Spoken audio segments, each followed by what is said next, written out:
మొత్తం మహిళలు తీసుకున్న మొత్తం డబ్బుకు వర్తిస్తుందా అంటే లేదు, 5 లక్షల రూపాయల వరకే వర్తిస్తుంది అన్నారు.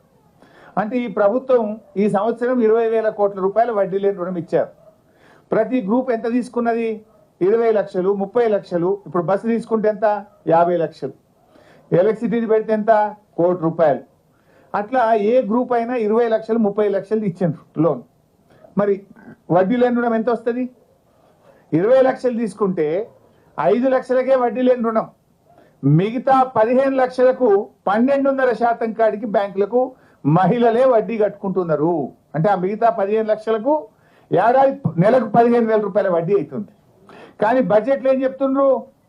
1,00,000 కోట్ల రూపాయల వడ్డీ లేని రుణం ఇస్తున్నాము అని బడ్జెట్లో చెప్పిండ్రు. అంటే వాళ్ళు తీసుకున్న మొత్తం డబ్బుకు వడ్డీ లేని రుణం ఇస్తే మీరు చెప్పింది నిజం, ఇస్తున్నది 5 లక్షలకు, కానీ చెప్తున్నది మొత్తానికి.